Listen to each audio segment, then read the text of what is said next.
स्वागत आप सभी का इंडिया न्यूज उत्तर प्रदेश उत्तराखंड में। साथ मैं हूं आपकी कीर्ति कंसल और हम शुरुआत कर रहे हैं उत्तर प्रदेश विशेष की। उत्तर प्रदेश के मिर्जापुर में एक ही परिवार के 3 बच्चों की हत्या के मामले में सीएम योगी आदित्यनाथ ने मंगलवार को बड़ी कार्रवाई की है। सीएम योगी ने लालगंज थानाध्यक्ष हरीश चंद्र सरोज समेत 4 पुलिसकर्मी सस्पेंड करने का आदेश दिया। मृतक बच्चों के परिजनों ने सीएम योगी से लखनऊ के लोक भवन में मुलाकात की। इस मामले में लालगंज थानाध्यक्ष हरीश चंद्र सरोज, चौकी प्रभारी लहंगपुर उप निरीक्षक पंकज राय, उप निरीक्षक हैदर अली और हेड कांस्टेबल सुदेष्ट कुमार पांडे पर गाज गिरी है। उधर घटना के 15 दिन बाद भी हत्या आरोपी की गिरफ्तारी पुलिस नहीं कर पाई है। लालगंज के बामी गांव के रहने वाले 3 बच्चे हरिओम, सुधांशु, शिवम घर से 1 दिसंबर 2020 को दोपहर घर के पास स्थित कुशियारा जंगल में बेर खाने के लिए निकले थे, लेकिन शाम तक घर वापस नहीं लौटे। परिजनों ने पहले बच्चों की जंगल में तलाश की, बच्चों का कहीं कोई सुराग नहीं लगा। उन्होंने बुधवार दोपहर में लालगंज थाने में सूचना दी, फिर तीनों बच्चों की शव मिले।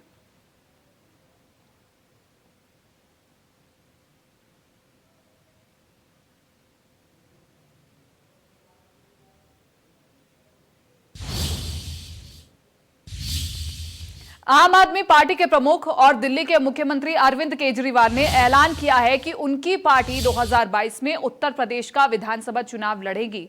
अरविंद केजरीवाल ने प्रेस कॉन्फ्रेंस की। इस दौरान उन्होंने उत्तर प्रदेश में कोरोना संकट और अन्य मसलों को लेकर सवाल उठाए। केजरीवाल ने सवाल किया कि अगर दिल्ली में सुविधाएं तैयार की जा सकती हैं तो यूपी में ऐसा क्यों नहीं हो सकता है। दिल्ली के मुख्यमंत्री अरविंद केजरीवाल ने कहा कि यूपी ने अब तक गंदी राजनीति देखी है, ऐसे में अब उसे नया मौका मिलना चाहिए। देश के सबसे बड़े राज्य में अच्छी सुविधाएं क्यों नहीं हो सकती। केजरीवाल ने पूछा कि यूपी में मोहल्ला क्लिनिक, मुफ्त बिजली, मुफ्त पानी क्यों नहीं मिल सकता। आज मैं एक बहुत महत्वपूर्ण ऐलान करने जा रहा हूं। आने वाले 2022 के विधानसभा चुनाव में आम आदमी पार्टी उत्तर प्रदेश में चुनाव लड़ेगी। अगर दिल्ली के लोगों को 24 घंटे बिजली मिल सकती है तो यूपी के लोग इतने लंबे लंबे पावर कट क्यों बर्दाश्त करें। अगर दिल्ली के लोगों को मुफ्त बिजली मिल सकती है तो यूपी में लोगों को मुफ्त बिजली क्यों नहीं मिलनी चाहिए। यूपी के लोगों के इतने ज्यादा बिल क्यों आ रहे हैं। आज उत्तर प्रदेश को प्रगति की राह पर चलने से कौन रोक रहा है। यूपी की गंदी राजनीति और भ्रष्ट नेता। यूपी के लोगों ने हर पार्टी के लोगों पर विश्वास करके उन्हें मौका दिया, पर उन पार्टियों ने लोगों की पीठ में छुरा घोंपा है। केजरीवाल के यूपी में चुनाव लड़ने के ऐलान के बाद डिप्टी सीएम केशव प्रसाद मौर्य ने कहा कि दिल्ली केजरीवाल से दिल्ली संभल नहीं रही है। केजरीवाल यूपी के सपने मुंगेरी लाल की तरह ना देखे। अगर इतने ही लायक होते तो माननीय केंद्रीय गृह मंत्री अमित शाह जी को कोरोना संकट में जब पूरी तरह से दिल्ली डूब गया था तो बचाने के लिए उन्हें आगे नहीं आना पड़ता। वह असफल मुख्यमंत्री हैं। 2 करोड़ की आबादी की सेवा करने की भी उनकी सामर्थ्य नहीं है। वो उत्तर प्रदेश के सपने मुंगेरी लाल की तरह न देखें। चलो।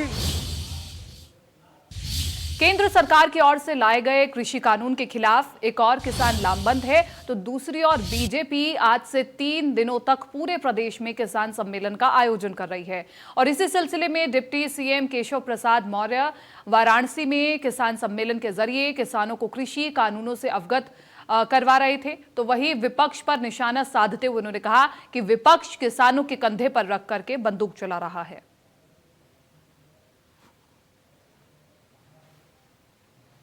आप लोग बता दीजिए, ये जो नारा है इस नारे को साकार करने की जिम्मेदारी किसान के हित में, देश के हित में, गरीब के हित में। क्या कोई केबल जल गई क्या? देश के गरीब और किसान के हित में यह जो कानून है वो है। और आज के किसान सम्मेलन में आप सब लोग, कोई चिंता नहीं, थोड़ा मुझे महक में बड़ा सजग रहता हूं ना, किसान हूं ना, तो कई बार इनको जो और होते थे ना उनको ये नहीं पता चलता ये महक काहे की आ रही है, मुझे पता चल जाता है। तो मैं आप सब लोगों को यहाँ पर यह निवेदन करके जा रहा हूँ कि इस काम को मैं तो कहने के लिए आया हूँ लेकिन यहां से जाके घर में बैठ मत जाना। जो पार्टी के कार्यकर्ता हैं वहां भी, जो सामान्य रूप से आज किसान के नाते आए वहां भी जाइए और प्रचार प्रसार करिए। वैसे आप प्रचार प्रसार कर रहे हैं, इसीलिए इनकी दुकान चल नहीं पा रही विरोधियों की। और जो किसान भाई अन्नदाता हैं, अन्नपूर्णा मैया की धरती से एक बार मैं फिर उनसे प्रार्थना करता हूं कि सरकार ने दरवाजे खोल करके रखे हैं, कृषि कानून वापस तो नहीं होगा। अगर उसमें कोई आपको लगता है कि गड़बड़ है तो आप सरकार को बताइए, उसका समाधान पहले भी करने का आश्वासन दिया गया है और आगे भी आश्वासन दिया जा रहा है। लेकिन एक कांग्रेसी हो, सपाई हो, बसपाई हो या जो भाजपा विरोधी राजनीतिक दल हैं या सब हो, इनको एक राष्ट्रीय रोग लगा हुआ है। अब वो क्या रोग है वो आपको मैं बता रहा हूं। वो राष्ट्रीय रोग है कमीशन खोरी, दलाली। या कहते थे, जब आपको याद होगा, बहुत सारे हमारे वरिष्ठ लोग बैठे हैं, जब इस देश के प्रधानमंत्री, कांग्रेस के प्रधानमंत्री श्री राजीव गांधी थे, उस समय कहते थे कि हम दिल्ली से 1 रुपया भेजते हैं तो 15 पैसा पहुंचता है। 15 पैसा। जो गरीब हो, चाहे मजदूर हो, चाहे किसान हो, जो लाभार्थी है, 100 रुपया भेजेंगे तो 15 रुपया। और माननीय नरेंद्र मोदी जी ने प्रधानमंत्री किसान सम्मान निधि के नाम पर देश के किसानों को 1 लाख करोड़ रुपया भेज चुके हैं। प्रधानमंत्री नरेंद्र मोदी ने अपने गुजरात दौरे के दौरान एक बार फिर कृषि कानूनों के मसले पर बातचीत की है। कच्छ में पीएम मोदी ने अपने संबोधन में कहा कि विपक्षी पार्टियां किसानों को गुमराह करने की कोशिश कर रही है। पीएम मोदी ने भरोसा दिलाया कि कृषि कानूनों को लेकर के सरकार हर शंका का समाधान करने के लिए तैयार है। पीएम मोदी ने कहा कि दिल्ली के आसपास आजकल किसानों को डराने की साजिश चल रही है। क्या अगर कोई आपसे दूध लेने के लिए कॉन्ट्रैक्ट करता है तो क्या भैंस लेकर के चला जाता है? जैसी आजादी पशुपालकों को मिल रही है, वैसी ही आजादी हम किसानों को दे रहे हैं। कई वर्ष से किसान संगठन इसकी मांग करते थे। विपक्ष आज किसानों को गुमराह कर रहा है, लेकिन अपनी सरकार के वक्त ऐसी ही बातें करता था। पीएम मोदी बोले कि मैं किसानों से ये कह रहा हूं कि उनकी हर शंका के समाधान के लिए सरकार तैयार है। किसानों का हित सरकार की प्राथमिकता है। हम किसानों की आय बढ़ाने के लिए फैसले ले रहे हैं। देश के हर कोने के किसान नए कानूनों के साथ है। जो लोग भ्रम फैला रहे हैं और राजनीति कर रहे हैं, किसानों के कंधों पर रख करके बंदूकें चलाई जा रही हैं। दिल्ली के आसपास किसानों को भ्रमित करने की बड़ी साजिश चल रही है। उन्हें डराया जा रहा है कि नए कृषि सुधारों के बाद किसानों की जमीन पर दूसरे कब्जा कर लेंगे। भाइयों बहनों, मैं आपसे जानता हूं, क्या कोई डेयरी वाला आपसे दूध लेने का कॉन्ट्रैक्ट करता है तो आपकी गाय भैंस ले जाता है क्या? कोई फल सब्जी खरीदने का उद्यम करता है तो क्या आपकी जमीन ले जाता है क्या? आपके प्रॉपर्टी उठा के ले जाता है क्या? हाल में हुए कृषि सुधारों की मांग बरसों से की जा रही थी। अनेक किसान संगठन भी पहले ही मांग करते थे कि अनाज को कहीं पर भी बेचने का विकल्प दिया जाए। आज जो लोग विपक्ष में बैठकर किसानों को भ्रमित कर रहे हैं, वो भी अपनी सरकार के समय इन कृषि सुधारों के समर्थन में थे, लेकिन अपनी सरकार के रहते वो निर्णय नहीं ले पाए, किसानों को झूठे दिलासे देते रहे। आज जब देश ने यह ऐतिहासिक कदम उठा लिया तो यही लोग किसानों को भ्रमित करने में जुट गए हैं। मैं अपने किसान भाई बहनों से फिर एक बार कह रहा हूं, बार बार दोहराता हूं कि उनकी हर शंका के समाधान के लिए सरकार 24 घंटे तैयार है। किसानों का हित पहले दिन से हमारी सरकार की सर्वोच्च प्राथमिकताओं में से एक रहा है। खेती पर किसानों का खर्च कम हो, उन्हें नए नए विकल्प मिले, उनकी आय बढ़े, किसानों की मुश्किलें कम हो, इसके लिए हमने निरंतर काम किया है। हमारी सरकार के ईमानदार प्रयास और जिसको करीब करीब पूरे देश ने आशीर्वाद दिए हैं, देश के हर कोने के किसानों ने आशीर्वाद दिए हैं। मुझे विश्वास है कि किसानों के आशीर्वाद की ये ताकत, देश भर के किसानों के आशीर्वाद की ताकत, जो भ्रम फैलाने वाले लोग हैं, जो राजनीति करने पर तुले हुए लोग हैं, जो किसानों के कंधे पर बंदूकें फोड़ रहे हैं, देश के सारे जागरूक किसान उनको भी परास्त करके रहे। बहराइच पहुंचे बीजेपी प्रदेश अध्यक्ष स्वतंत्र देव सिंह कार्यकर्ताओं पर भड़क उठे और इतना ही नहीं, उन्होंने कार्यकर्ताओं के लिए अमर्यादित भाषा का इस्तेमाल किया। आपको बताएं कि किसानों के बीच अपनी बात को रखने के लिए स्वतंत्र देव सिंह को गोंडा जाना था, वहां उनकी बैठक कार्यकर्ताओं के साथ होनी थी, लेकिन स्वतंत्र देव सिंह सीतापुर के रास्ते बहराइच पहुंचे। वहां पर कार्यकर्ताओं ने उन्हें रोक करके स्वागत करना शुरू कर दिया। ये बात प्रदेश अध्यक्ष स्वतंत्र देव सिंह को नागवार गुजरी और वो कार्यकर्ताओं पर ही भड़क उठे। अपने प्रदेश अध्यक्ष के मुंह से इस तरह की फटकार सुनकर बहराइच के पदाधिकारी भी खुद को असहज महसूस करने लगे।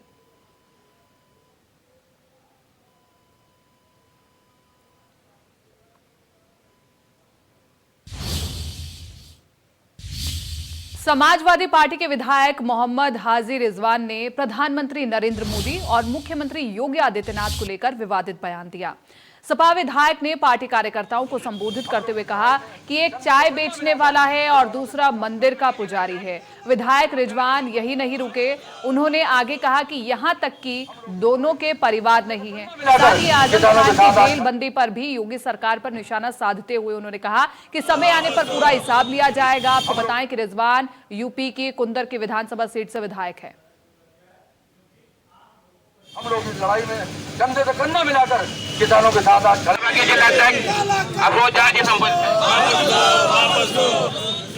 हम लोग इस लड़ाई में कंधे से कंधा मिलाकर किसानों के साथ आज खड़े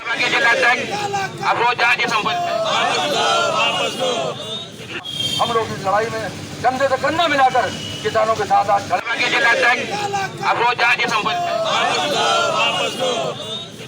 हम लोग इस लड़ाई में कंधे से कंधा मिलाकर किसानों के साथ आज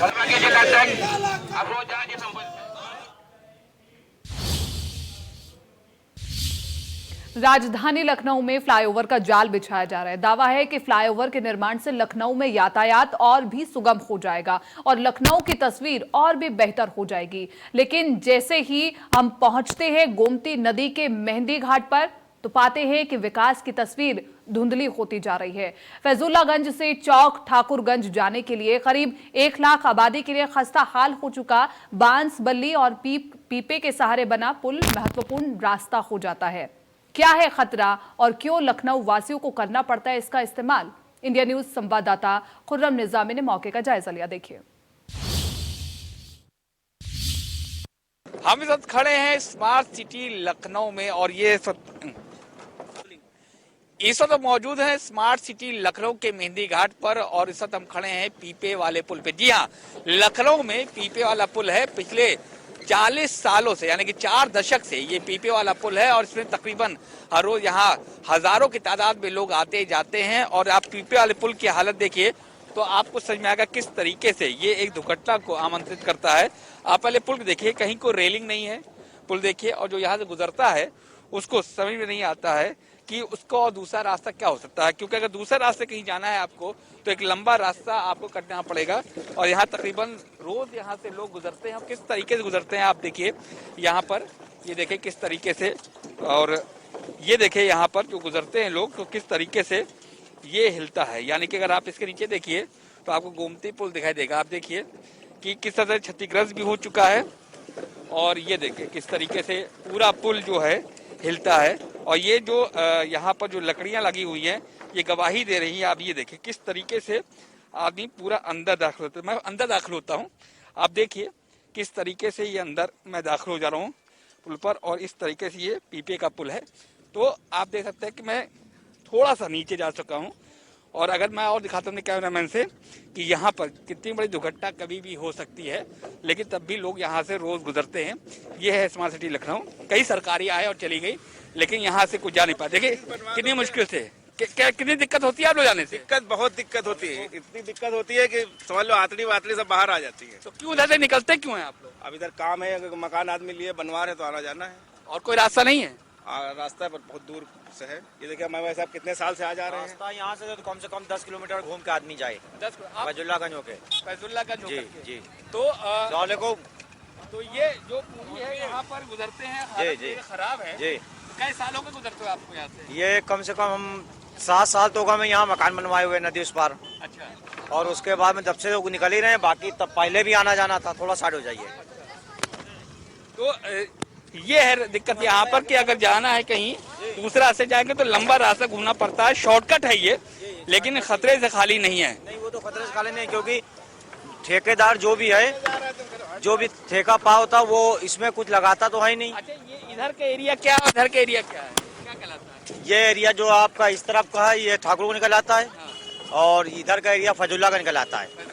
जी, फजुल्ला का निकल आता है। अगर ठाकुरगंज जाना है घूम के जाएंगे तो कितना रास्ता पड़ेगा? अगर कायदे के रास्ते से जाएंगे तो कम से कम 10 किलोमीटर घूम के जाना पड़ेगा।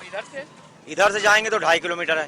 2.5 जी। 7.5 किलोमीटर बचता है। जी, 7.5 किलोमीटर बचता है। तो कभी आपने अपने विधायक, पार्षद, नगर विकास मंत्री शिकायत नहीं करी? शिकायतें बहुत गई हैं, डीएम से भी सब मिले हैं, मगर उसकी जो है कोई सुनवाई नहीं होती। और ये सब पुल तो सुनते चले आ रहे हैं, 60 का पास है। अच्छा। जी, मगर जो है इस पे कोई कार्रवाई नहीं। इसी को अगर सही कर दें तो निकलने लायक है ये। पहले सुनते थे तो इस पे ट्रक भी निकल जाते थे, लोडिंग ट्रक। अब तो जो है पैदल चलना मुश्किल है। देख लीजिए आप कितना जर्जर है, क्योंकि इसकी मरम्मत हो नहीं रही है और बस जो है बस काम चल रहा है।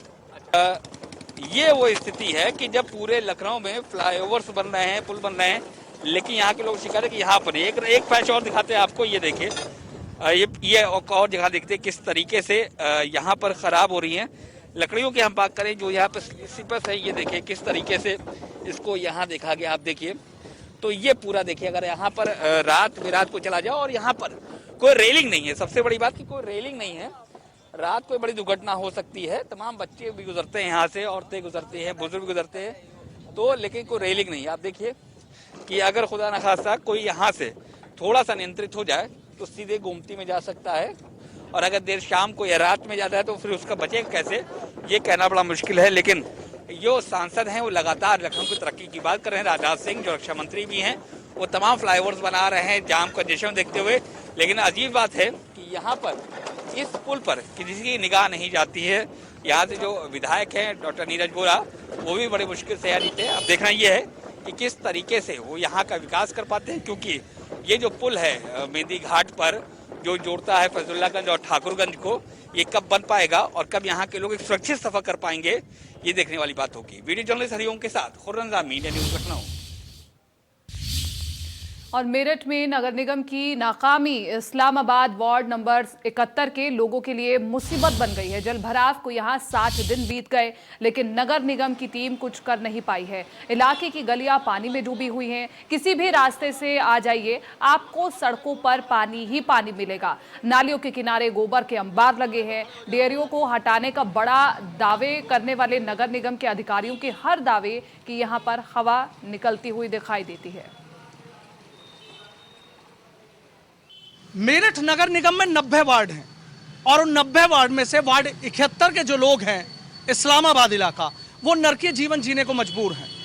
यकीन नहीं आता तो इन तस्वीरों को आप खुद देख लीजिए कि बिना बारिश के, बिना बरसात के यहाँ पर किस तरीके का जलभराव है। और इस बात को सुनकर आप चौंक जाएंगे कि 1-2 दिन नहीं, 10 दिन नहीं, 20 दिन नहीं, बल्कि पिछले 60 दिनों से ये लोग इसी परेशानी से जूझ रहे हैं। नगर निगम का अमला आता है, आश्वासन देता है और चला जाता है, और उसके बाद ये लोग इसी नरक में रहने के लिए मजबूर हैं। अब सवाल यही उठता है कि जब ये लोग समय से हाउस टैक्स दे रहे हैं, नगर निगम की आय बढ़ा रहे हैं, तो फिर इनको नरकीय जीवन जीने के लिए नगर निगम के अफसरों ने कैसे छोड़ दिया है। कभी गाजियाबाद से मशीन मंगाई जाती है, कभी कहीं से, लेकिन यहाँ होता कुछ नहीं है और इसी तरीके से जलभराव से जूझते हैं। दूसरी तस्वीर ये भी देखिए कि यहाँ सबसे बड़े इलाके में जो कई डेयरियां हैं, हाईकोर्ट के आदेश है कि डेयरियों को शहर से बाहर कर दिया जाए, लेकिन नगर निगम उसमें भी नाकाम नजर आ रहा है। और उसी नाकामी की वजह से यहाँ जो डेयरियों से निकाला गया गोबर है, उसकी वजह से नालियां चौक हो गई हैं और इलाके के लोग परेशान हैं। तमाम बुजुर्ग यहाँ पर खड़े हैं, इनसे भी हम बातचीत करेंगे कि आखिर दिक्कत कब से झेल रहे हैं और किस किस के पास, आपका नाम क्या जानना चाहूँगा? बशीर अहमद अंसारी। बाबू जी, कहाँ तक गए, किस किस के पास तक गए, किस नरक से निजात मिली? हम तो सारी म्यूनिसिपैलिटी में, सारे नगर निगम में, सारे सभासदों पे, सब पे हुई है, कोई सुनने को तैयार नहीं है। और मशीनें आती हैं, फेल हो जाती हैं, कोई साफ करने को तैयार नहीं है। करीब 2 महीने के हो गए, घरों से निकलना मुश्किल है, सामान लाना मुश्किल है, जा नहीं सकते कहीं भी। कहीं जा नहीं सकते। आपका क्या नाम है? मेरा नाम रियाजुद्दीन है जी। और मैं भाई कैसे रह रहे हो? हमें तो देख के अजीब लग रहा है। मेरा हाल बहुत खराब है जी, कुछ कहने से बात नहीं बनती। एक तो सभासद जो 71 वाला है, जिसका नाम क्या नाम है, आसिफ जो है बिल्कुल नाकारा है। और उसके साथ साथ एक जो है उत्तम यहाँ सुपरवाइजर है। सुपरवाइजर जो उत्तम है, ना तो वो आता है ना लेबर भेजता है, अपने कर्मचारी भेजता है, कोई सफाई वाला आता ही नहीं। अगर सफाई वाले भी आते रहे, नाली साफ होती रहे तो हमें कुछ सुकून मिल जाए, या नगर निगम इतने रहे नाली साफ होती रहे तो हमें कुछ सुकून मिल जाए, या नगर निगम इतना कर दे रोजाना जो है जनरेटर से पानी निकलवा दे, आगे की कार्रवाई करता रहे। यहाँ तो ये समझ ली भाई साहब, आपका शर्मा जी बहुत बहुत शुक्रिया, आप यहाँ आए हम गरीबों में, वरना हमारा हाल बहुत ख़राब है, बहुत ज़्यादा ख़राब है। और ये जो उत्तम जो है सुपरवाइज़र, ये तो बिल्कुल नाकारा है। वहाँ बैठ जाता आकर के हाजी लियाज के चौक में या प्रहलाद नगर के मेन रोड पर, और अंदर आके नहीं देखता है। अंदर आके नहीं देखता है। नगर निगम की जो टीम है वो देखिए किस तरीके से लोग आरोप लगा रहे हैं। आपकी क्या परेशानी? मेरी परेशानी है, मेरा एक छोटा सा कारोबार है सब्जी का, और मैं अपने बच्चों का पेट पालता हूँ उसका, लेकिन अब कोई ग्राहक नहीं आ रहा। मैं इतना परेशान हूँ, बच्चों की भूखे मरने की नौबत आ गई है। मैं इतना परेशान हूँ, मैं मकान भी बेच रहा हूँ अपने यहाँ से, लेकिन कोई मकान लेने की तैयार नहीं है। यहाँ पर इतनी परेशानी है, आने जाने में दिक्कत है, कोई परेशानी नहीं, बहुत परेशान हूँ मैं यहाँ पर। भाई साहब आपके भी चेहरे पर परेशानी साफ नजर आ रही है, क्या बिल्कुल ऊब गए? कैसे रह रहे हो उस नरक में? मेरा मेडिकल स्टोर का काम है, दवाइयों का। अब लोग दवाई लेने ऐसे पानी में कैसे आए बताइए? लोगों को दिक्कत हो रही है, दवाइयाँ भी नहीं मिल पा रही हैं। बल्कि कई बार तो ऐसा हुआ कि मरीज पानी में गिर गए, चलते फिरते फिसल गए, और इतनी बुरी हालत है। तमाम ये गोबर जो है यहाँ भरा पड़ा है, जिसकी वजह से ही गंदगी फैली पड़ी है। मेहमान आ रहे हैं क्या? अभी जिक्र चल रहा था मेहमानों को बुलाने में तो हमें शर्म बहुत ज़्यादा महसूस हो रही है, क्योंकि किस तरह से बुलाया हमें। जब वो आएंगे देखेंगे अच्छा आप यहाँ रहते हैं, हमारी मजाक ही बनेगी, तो ऐसे में हम मेहमान को क्या इन्वाइट करें? देखिए इंडिया न्यूज़ ने दिखाया किस तरीके से ये लोग परेशान हैं, इन लोगों की क्या परेशानियां हैं। लेकिन नगर निगम के अधिकारी चैन की नींद सो रहे हैं, दावा कर रहे हैं कि कल निजात दिला दी जाएगी, लेकिन पिछले 60 दिन से वो कल कब आएगा, ये अपने आप में एक बड़ा सवाल है। Sanuj Sharma, India news, Meerut. फिलहाल विशेष में मेरे साथ इतना ही, लेकिन आप बने रहिए इंडिया न्यूज़ उत्तर प्रदेश उत्तराखंड के साथ।